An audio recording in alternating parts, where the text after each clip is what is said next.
Welcome to the Fairview Fine Arts Society Works of Heart video series. We in the Fairview Fine Arts Society believe that art is for everyone, young or old, rich or poor. We know that art enriches our community, that our work reflects the spirit and the values of our friends, families, and neighbors, not so much works of art as works of heart. Most importantly, we know art is good for us. It blesses those who make it and those who see it or are lucky enough to own it. We can't claim to be art therapists, but we know the simple act of creating something is a healing thing. Making art helps us process our feelings and our experiences, both the good and the not so good. We're excited to present a series of art classes you can take from the comfort and safety of your own home, taught by real artists. These tutorials will take you step by step through the process of making something special. We hope you'll learn something new and discover a way to relax and just enjoy the process. You don't have to be a great master to make a work of heart. Enjoy the journey. With grateful thanks to the Canada Emergency Community Support Fund, administered by the Community Foundation of Northwestern Alberta and the Alberta Blue Cross Community Roots Grant Program.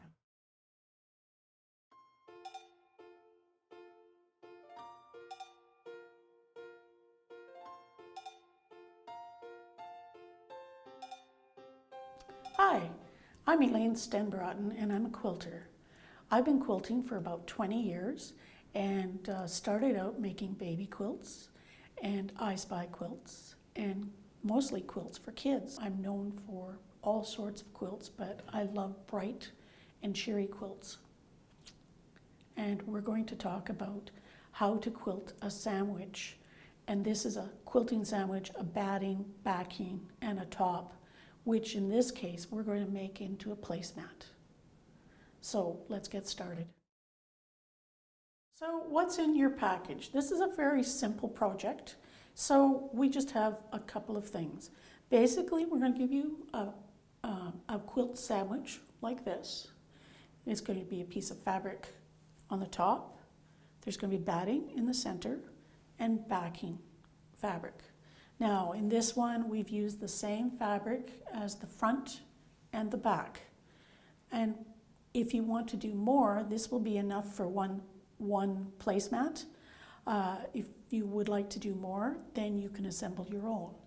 And all you need for that is you need to choose your top fabric, whatever you're going to use for that, your batting, and your backing. What we've done for this one is we've taken it and we've sprayed it with an adhesive. It is, sorry, I need to bring that over. This is a temporary spray adhesive. There's a number of different products on the market, so you don't have to use this one, but check with your fabric store as they usually will stock one or two of them. Make sure it is for fabric though. And all you do is you want to protect your surface and you would take your backing fabric, you lay it down on a protected surface. If it's a small project, you can use a piece of cardboard, a garbage bag, something to protect your surface and smooth it out. This one isn't pressed, but you press it, make sure you don't have anything. Spray it. Then you would lay your batting down. This one isn't cut to fit, but you would cut it to cover your whole piece. Lay it down, and with the sticky side, you would spray it again, and then put your top fabric on and spread it out. And that is your batting sandwich. Now there is another way if you don't want to use spray. Some people don't like to use chemicals, or some people may be sensitive to them. You can then use pins. And quilters have safety pins which are curved. And they have a little curve and you just pin them where you're going to quilt your smooth your sandwich out and pin them. And then you would go about sewing your quilt sandwich together. So that's just a quick suggestion of how you would do it. I use pins a lot. Some projects I would use spray. The one thing with pins you have to think about is you always have to know where you're going, because you need to stop once in a while to take those pins out, because you can't sew over those pins or you'll break a needle. That's how you make a quilt sandwich, using pins or adhesive, spray adhesive. And so now we're going to move on to actually quilting the sandwich. Okay, so we are providing this quilt sandwich, which you've already seen. And what you're going to need is a working sewing machine. It can be very simple. This is my Janome, which I've had for over 20 years. You need thread. You can choose thread that matches your project or contrasts with your project. So as this one, for instance, is brown, you can see that, or you could choose a different color. I have green in my machine right now to do this project. You may need scissors to trim your threads, whether or not you use a snipping scissor or just regular scissors. Depending on how you choose to sew your sandwich, you may choose to use masking tape. A painter's tape is a great use for a marking tool, because although it's tacky, it doesn't leave any residue on your fabric. You may want to put a new needle in your machine. We tend to leave our needles and have them way too long, so replacing your needle with your new project is a good suggestion as well.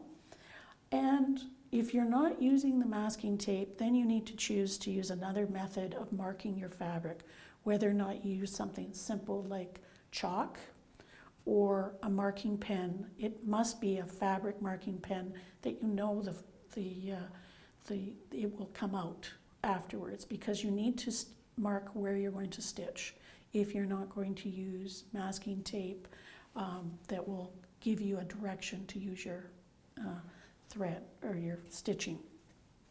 The other thing you may need is a ruler. This is a quilting ruler, but you can just use a regular yardstick or school ruler if you don't have one of these, because all you're doing is drawing. If you're going to do a grid marking, for instance, or other marking, you need to have a line to do that with. So very simple tools. And we'll get started. So I guess the first thing we need to talk about is stitching.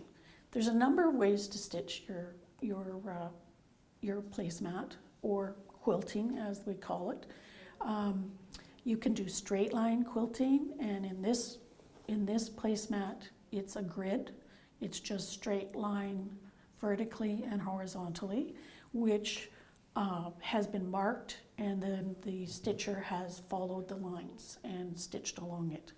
The other way you can do it, so this is another opportunity, is straight stitching along the masking tape, for instance. So very easy, you follow along the edge and stitch.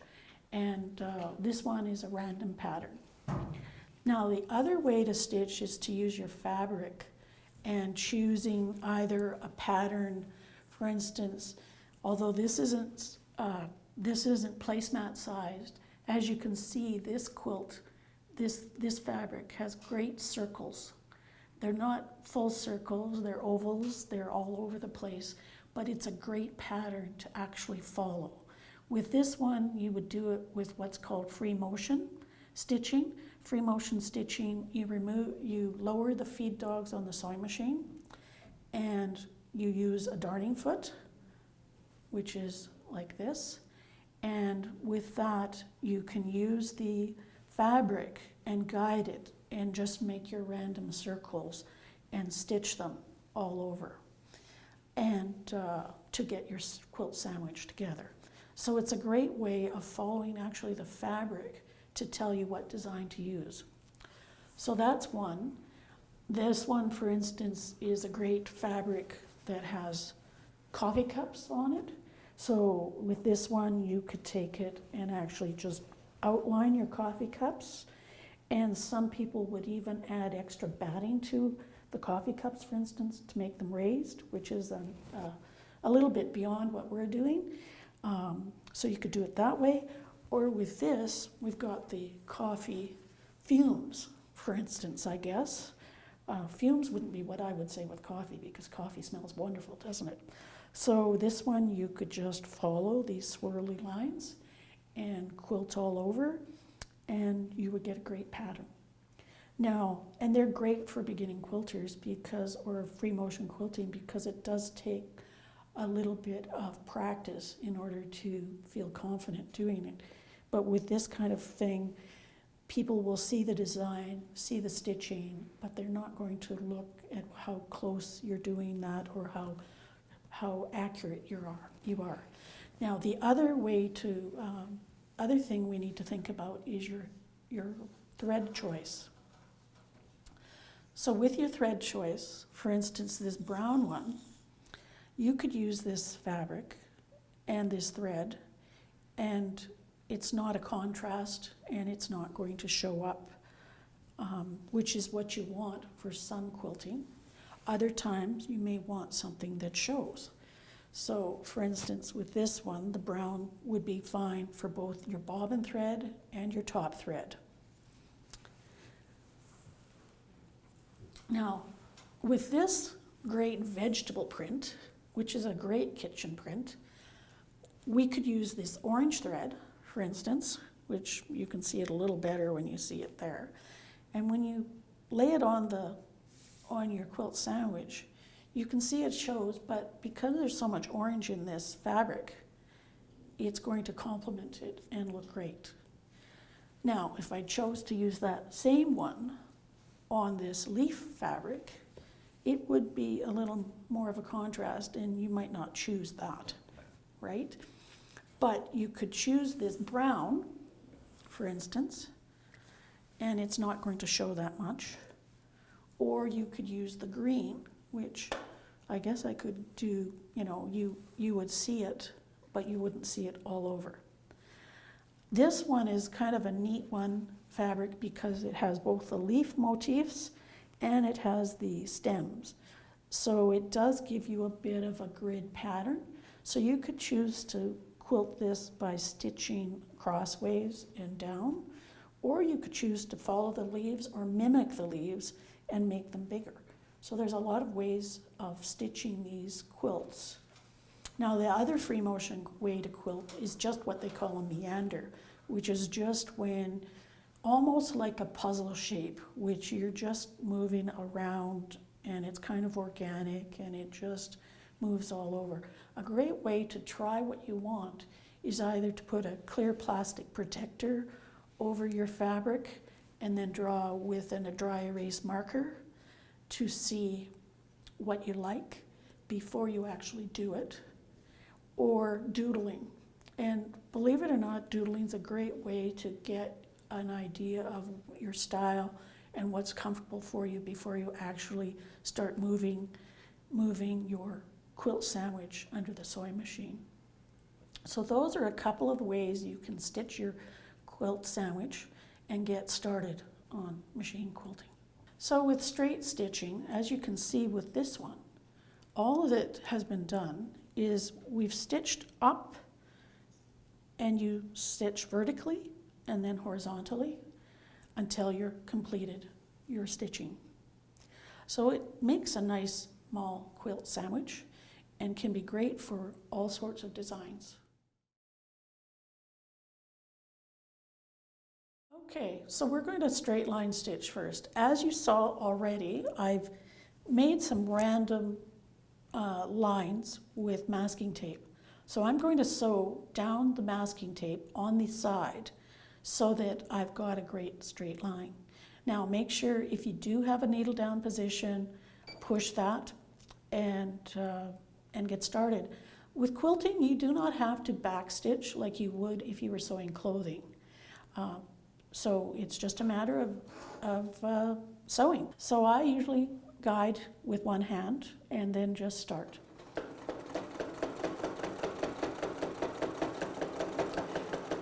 And I wouldn't worry if you're not perfect. This doesn't have to be perfect.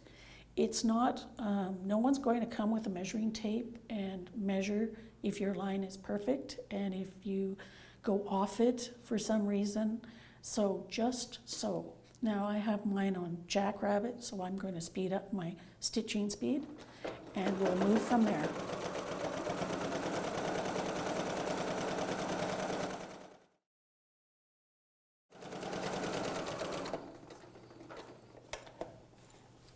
There we go. So we've got the first line done and we just move over and we can start our second. So I'm just going on both sides of the masking tape because that's easy. And I think we'll get a great look out of the project. With quilting, you want to look at your batting and decide and find out what stitching space you need in your quilt. That is one of the things you'll need to do. Some batting is 5 inches apart that you need to stitch in order to keep the quilt sandwich integral or without it coming apart. With something like a placemat, you also want to look at your looks and what you really want it to look like. So we'll just take another line here.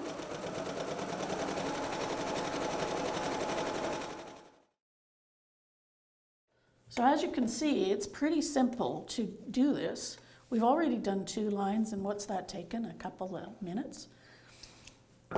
So we'll do the next one.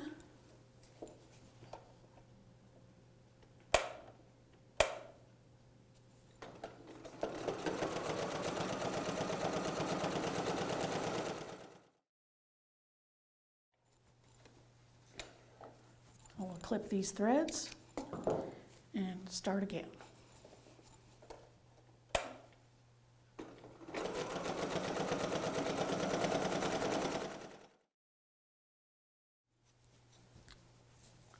Okay, pull that out of the way.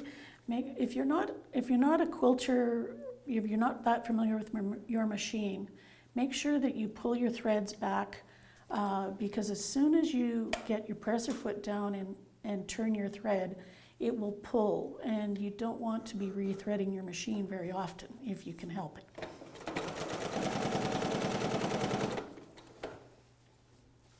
Reposition. If this was a bigger quilt, you'd probably be repositioning the quilt sandwich a little more to make sure that it doesn't pull and it stays where it needs to be.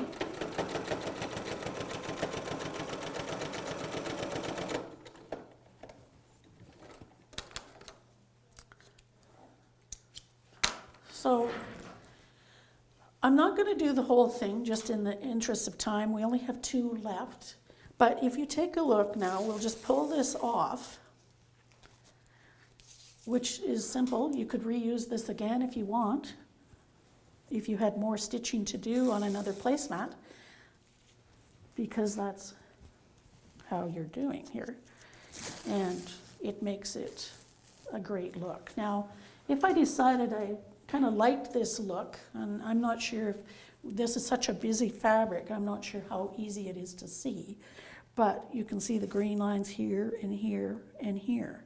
So then we do these other ones as well. Then all that's left to do with this is trim this edge, which we could do with scissors, and then all we need to do is just sew an edge along here to finish off the quilt.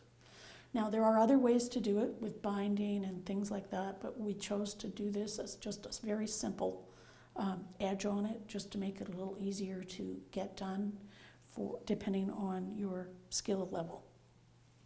So we'll move on to free motion quilting. Okay, so we've talked about how doing straight stitching. Now we're going to do straight stitching following your fabric or a pattern. So you could do a number of different ways. You can mark it with chalk, or you can just follow the fabric itself. Now with this, we've got a coffee cup, we've got some square outlines, So we're going to do this just straight stitching. So I'm going to begin with, I'm going to start by stitching around this coffee cup. And so I'm going to have to put my needle down, and I'll have to pivot a bit because I'm going to follow that coffee cup and move around to follow another one. It can be an easy way to do things, but you do have to think about where you're going to be and what it's going to look like. Now with this, I'm still going to have to fill in some areas because, you know, we want it probably a hand's width apart at least. So I can do this cup, I can do this cup, I can kind of follow this cup and the sign, and then I'm going to have to follow these berries and leaves a bit in one way or the other to get enough stitching on this.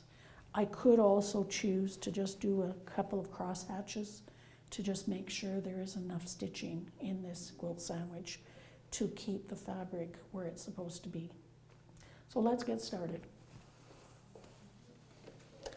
Normally when I stitch, I try and stitch in the center first. If you're working on a larger piece, it's always best to work from the center out so that if you do have some wrinkles, that's why we have the spray adhesive on here, is that the backing and the top stay where they're supposed to be. Because as you stitch and those feed dogs move, you can get tucks in the back of your stitching on your quilting if you don't have it adhered properly. So I'm going to start here with this motif, and so I'm going to do a needle down. It's always great to needle down, put your needle down. I have it as a actual button, but in my old sewing machine that I learned on, I just turned my needle down this way, as you can see. So whatever works for you, it's great to start in that position so you know your thread is going to be secure. And we start. And when I get to the end of this little sign, I'm going to turn because I want to outline the sign that is our Kenya coffee sign.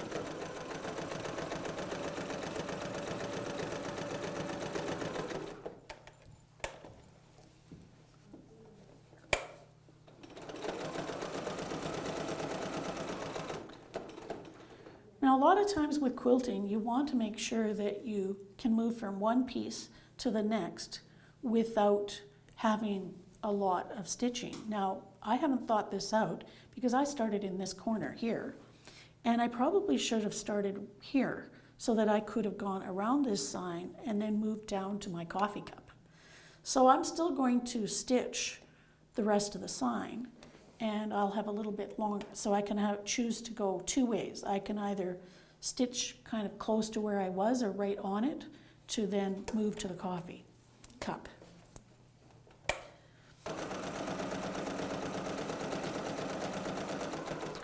Or what I could do is, because I'm actually closer to the next coffee cup, I think I'm just going to move to the next coffee cup and outline it rather than go down like I was originally talking about, because that's actually a shorter distance.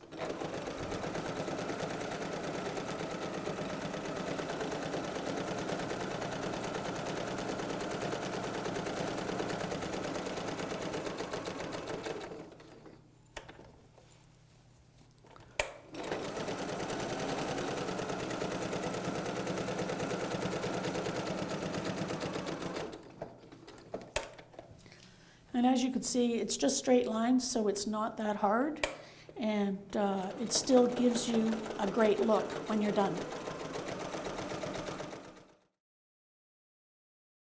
So now what I could do is I can go back and follow up to close to the coffee cup edge, and I'm going to just sew underneath the coffee cup so that you see the outline. Now, we don't have to do that, but as you can see, it's going to be kind of nice if we do. This will take a little bit of time though, and we may not finish this today in this clip.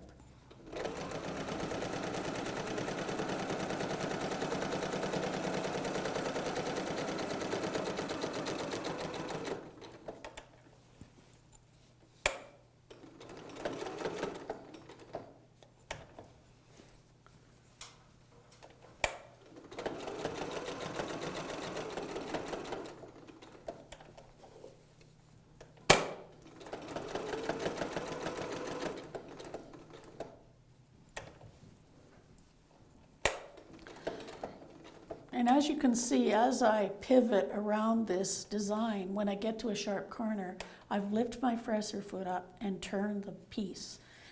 So that helps me guide where the stitching is going to be.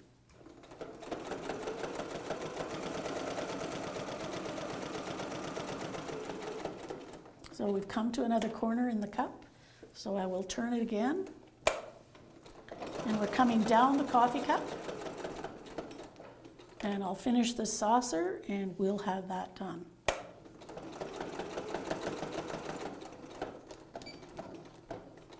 Now I've locked that stitch because now I have to decide where I'm going with this. I'll probably go down and try and do a little bit of this coffee berry with the leaves. And easiest maybe just to kind of do a bit of a follow of those leaves and go from there.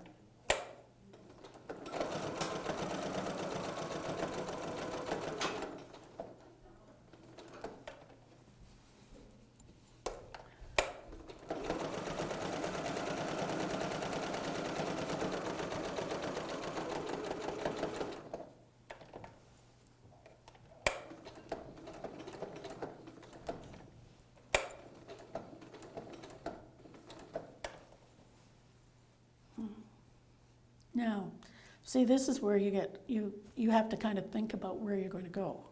So it isn't always, you can follow the pattern, or sometimes you can just go with it and just do whatever you feel like it. And it doesn't have to be an exact science, that's for sure. And no one that sees your project is going to know any different to what you've made a decision on, because this is an artistic license. You can do whatever you want, right? So I'm just following the coffee beans a bit because we do need some stitching here and we don't have a nice square design. I guess the other thing I could have done was just followed a square and made a squarish design just to quilt it a bit more. You could actually draw out with a dry erase marker on top of your fabric with the plastic there. So you're actually drawing on the plastic to kind of see what you like and draw that out, and then you know what you're going to do. Or you can just be artistic and go for it.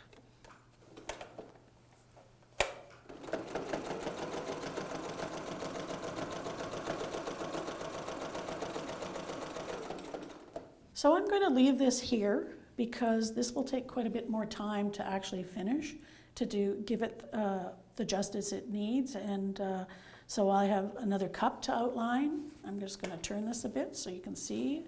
I'm just going to lock this stitch and I'll pull it out so you can see how far I've got with this. And you can decide if you like it or not. And at least it gives you an idea of what you can do. So that's what I've got. So I've outlined this coffee cup here.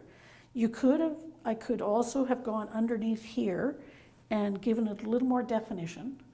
I've just gone around this coffee beans, and if I had more time, I could actually even do a little bit more with these coffee beans and leaves.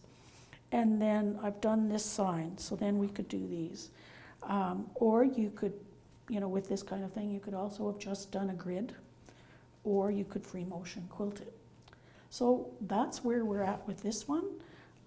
We'll get started on the next one right away.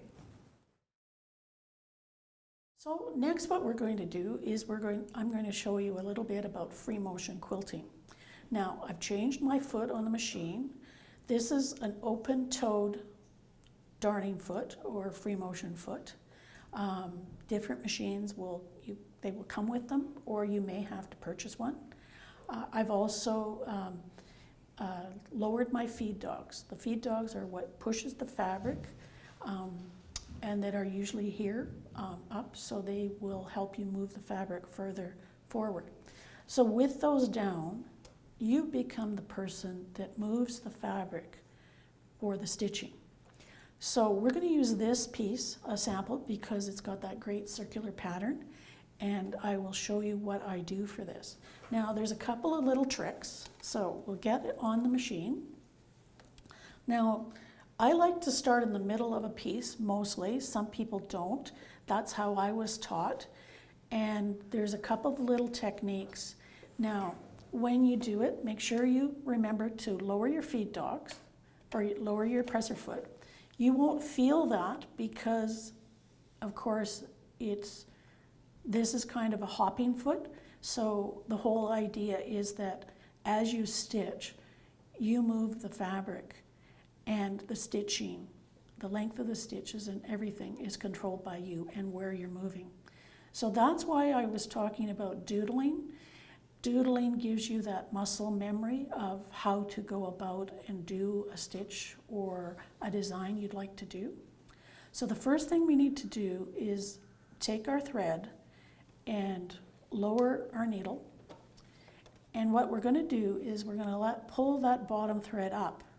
Now, I'm pulling it up so you can see it, and then you need to pull that bottom thread up onto the top of your work. And let's see, there. Okay, so now I have both threads that I'm stitching with on the top. And the reason we do that is so that it doesn't become a mess underneath, because if you don't pull it up, you could get a thread nest or a mess, which won't make your stitching very pretty. So I'm turning that, and what you can do, you start stitching, and you can stitch in place or just off place, just so that you get it locked.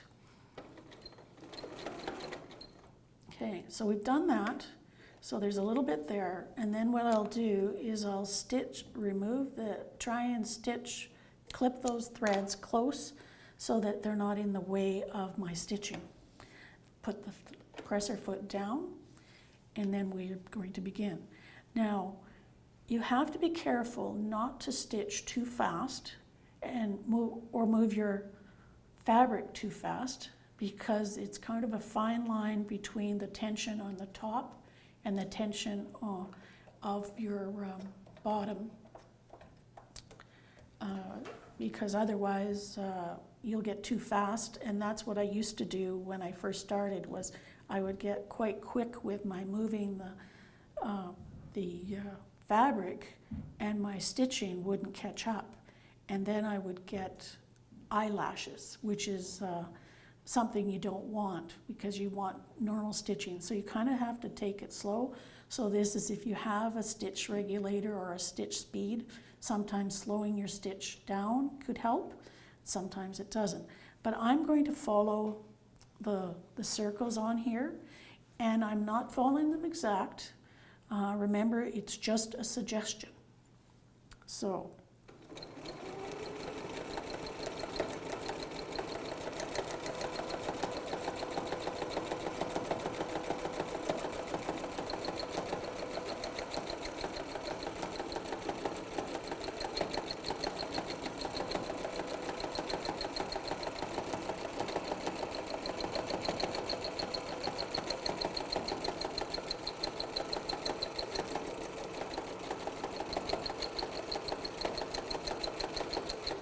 now, as you noticed, you kind of have to know where you're going, and you have to kind of make that decision and anticipate where you're going to go with your stitching. And with free motion stitching, it can be handy to have gloves that have gripper on them, or you can just, if you feel you can do well without, to leave them this way.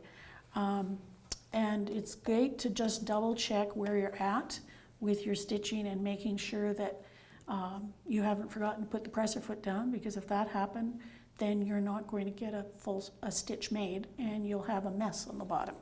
So there's a few things to slow down and take a look at. I've also trimmed that thread, but I didn't trim it right to the edge, because I was a little afraid of nicking my other thread or nicking my fabric. So I've got that done, and it's looking okay underneath. Now I'm going to go up to this corner, and then I'll probably come down and try and do a little bit there. And meandering or free motion quilting can be organic. You can choose to do all sorts of shapes. You can do zigzags. You can do squares and boxes and come out of them. You can do hearts, almost anything. And we'll just do some circles for a little bit.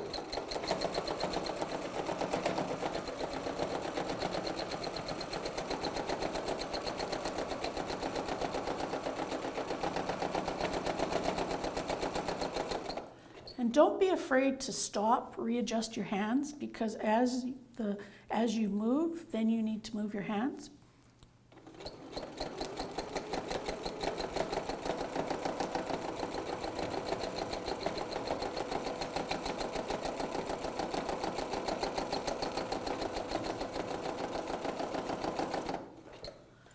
Yes, and as you see, and then as you get a little closer to the edge, you've got to be a little more careful.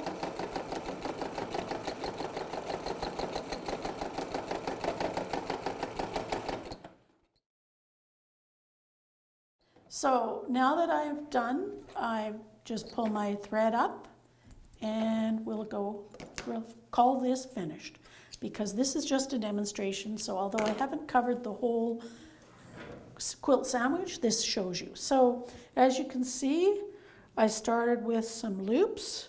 You can do loop-de-loops, for instance. I did some stars and I did some hearts, as you can see. So always anticipate where you're going and where you're going to go next, and you'll be great. And practice is what you need. So just go for it.